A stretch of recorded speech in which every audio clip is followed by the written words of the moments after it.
Take one. This is a plastic shredder machine. You can get the you can get the plans of Precious Plastics, but I noticed there's no video of it getting actually made, so I'm gonna try and do it now. I've not done it before. This is the mock-up setup, so I'm gonna take apart the mock-up and then we're gonna go through making it. Two pillow blocks. Two pillow blocks. Yeah, I'll cut to it. They're industrial bearings. You can get them for like a couple of quid each or something. Doesn't matter. They're pretty standard. I think the holes are standard, and the bore is a 20mm bore, which I think is pretty standard. I've got two big sides. I think these are 6mm plate, and I think they're equal. I think. So I don't think that there's that they're sided at all.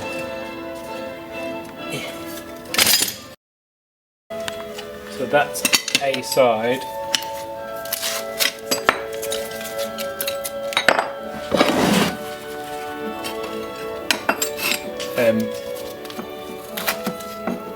And by marking them when I did the mock-up with correlating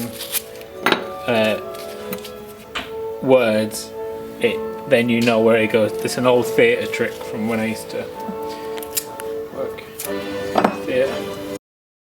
Right, so that is side 1, side 2, and I think once assembled these are symmetrical, so ambidextrous sided, whatever it's called. Scraper, I don't know what they're called. There's three different types. There's two of these things, and they carry the mesh for grading the size of the metal, so different size holes. If you looked at the website, it tells you what. So the bigger the holes are, the bigger the grading you'll get, and that's the bit that goes on to, I think, to then carry that bit of mesh. And then these, I think, they're all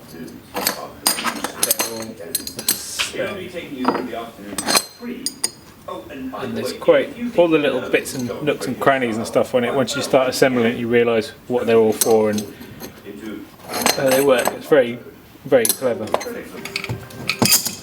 For me, it was a ball ache to make. So the dimensions are given of the shaft. I personally, unless you've got a lathe and you know what you're doing, I would just take the dimensions to a fabricator or a tool shop and get them to make it for you. For when you buy it and you're trying to do it, like it's pretty simple, but it's really annoying. So just get it made. I'm not sure if there's anyone that makes them just by themselves. This one's really not the best, but it works. And also the tolerance of when I got it cut, it was just slightly proud, so it was 27mm on the hex and then 27mm on the hex cutout.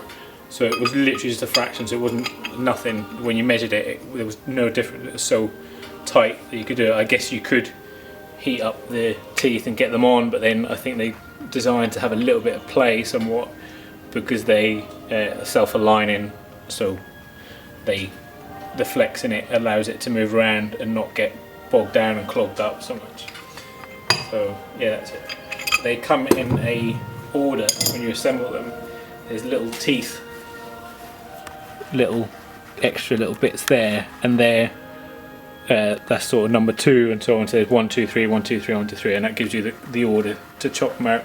When I was assembling it the first time, they were a bit odd in the way that they sometimes it's like it jumps ever so slightly forward if you follow the order, so maybe I'm doing something wrong, I don't know. But those are those bits, and they're all, yeah, I'll separate them. So they should be ordered properly, but we'll see.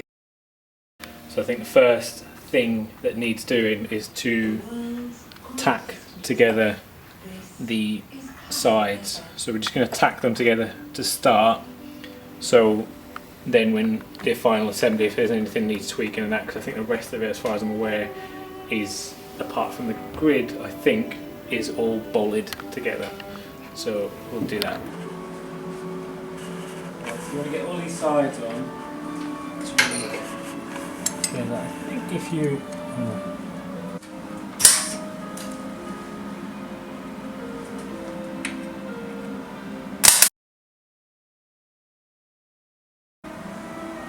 that's one. Right now, next thing is the pillow blocks. So these mount on the outside, but if you have bolts that aren't countersunk on the inside, they'll protrude through, so you need to countersink these down.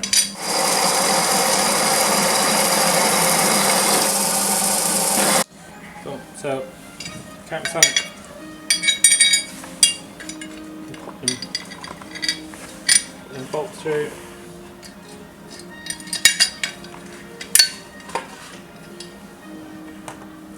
Make sure you put washers on.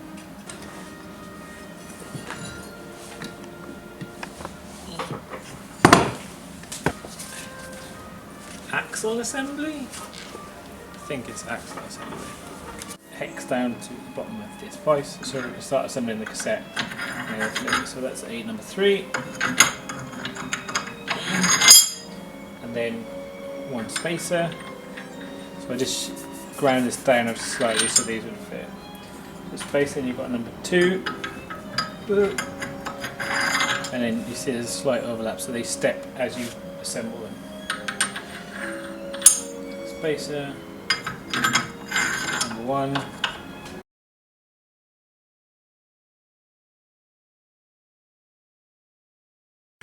Yeah, they literally can only go in one position. So if it's on the right side but upside down,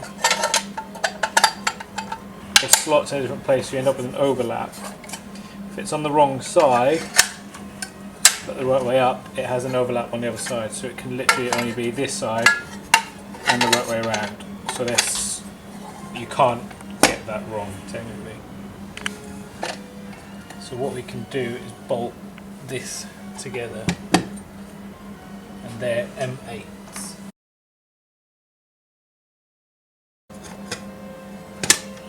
Right first time.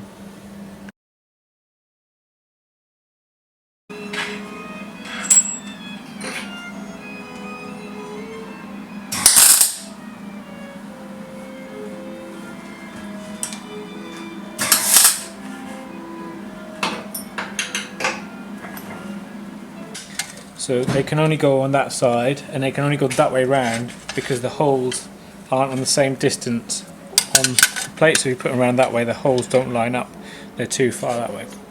So then that tells you that they want to go that way. So what you'll do is you pop the cassette in with the right rotation, and the teeth obviously chop that way because that's the way it's said. And then you then can slide in alternately.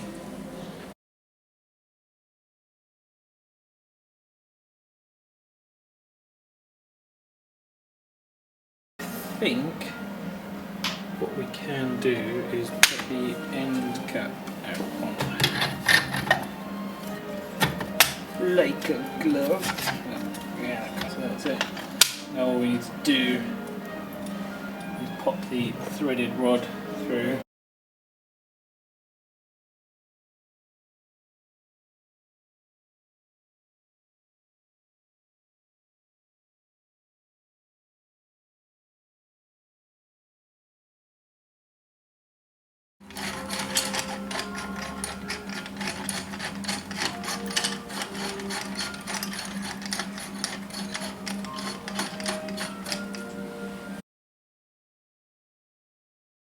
Good.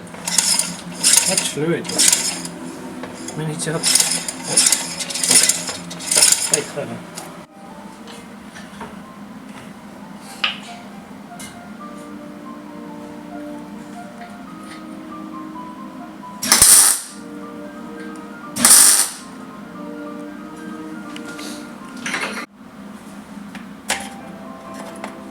Oh. Oh.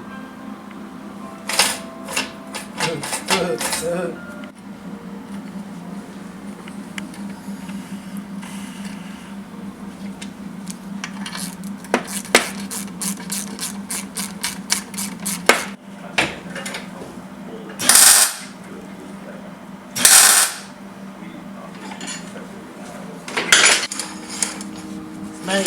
You go in it next.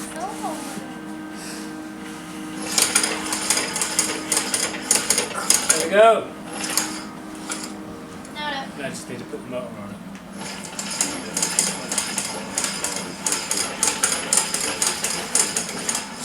Yeah, it's pretty simple. Anyone could do it.